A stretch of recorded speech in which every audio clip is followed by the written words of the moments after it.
الحمدللہ والصلاۃ والسلام علی رسول اللہ اما بعد۔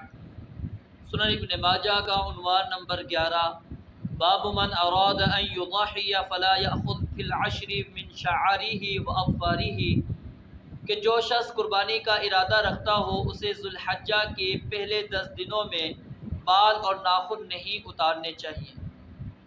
یعنی کہ جو شخص قربانی کرنا چاہتا ہے، قربانی کا ارادہ ہے، اس کی نیت ہے کہ میں قربانی کروں گا، اس کو چاہیے کہ جب عشرہ ذی الحج داخل ہو جائے، یعنی ذی الحج کا چاند جب نظر آ جائے، تو وہ شخص اپنے بال اور ناخن نہ کاٹے یہاں تک کہ وہ قربانی کر لے۔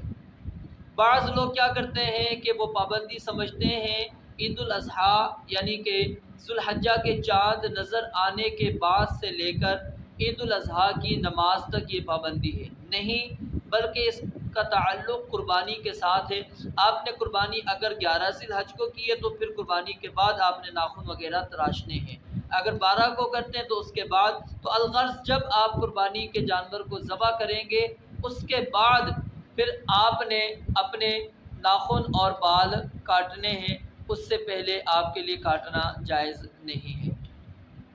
حدیث نمبر 3149، ام المؤمنین ام سلمہ رضی اللہ تعالی عنہ سے روایت ہے کہ نبی علیہ السلام نے فرمایا، جب ذوالحجہ کا پہلا عشرہ شروع ہو جائے اور تم میں سے کوئی قربانی کرنے کا ارادہ رکھتا ہو تو اسے چاہیے کہ اپنے بالوں یا اپنی جلد سے کسی چیز کو ہاتھ نہ لگائے۔ ہاتھ نہ لگائے سے مراد یہ نہیں ہے کہ ہاتھ نہیں آپ لگا سکتے اپنے جسم کے اوپر، اپنے ناخن کے اوپر، یہ مراد نہیں ہے، بلکہ مراد کیا ہے کہ وہ کاٹے نہیں، اس کو صاف نہ کرے۔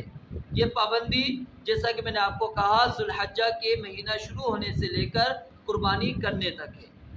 حدیث نمبر 3150، ام المؤمنین ام سلمہ رضی اللہ تعالیٰ عنہ سے ہی روایت ہے کہ نبی علیہ السلام نے فرمایا، جو شخص ذوالحجہ کا چاند دیکھ لے اور اس کا ارادہ قربانی کرنے کا ہو تو وہ اپنے بالوں اور ناخنوں کو کاٹنے کے قریب بھی نہ جائے۔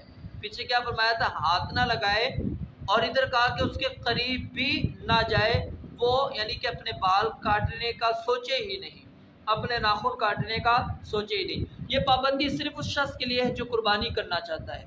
جو بندہ قربانی نہیں کرنا چاہتا، جس کا ارادہ نہیں ہے، اس کے اوپر کوئی پابندی نہیں ہے، اور گھر کے دیگر افراد کے اوپر بھی یہ پابندی نہیں ہے۔ ایک بندہ ہے وہ قربانی کرنا چاہتا ہے، اس کے گھر کے جو دیگر افراد ہیں اس کے اوپر یہ پابندی نہیں ہے۔ ہاں، اگر نیت کے اندر اس نے ان سب کو شامل کر لیا ہے کہ یہ قربانی ان سب لوگوں کی طرف سے ہے، تو پھر ان کے اوپر قربانی والی یہ جو پابندی ہے یہ عائد ہو جائے گی۔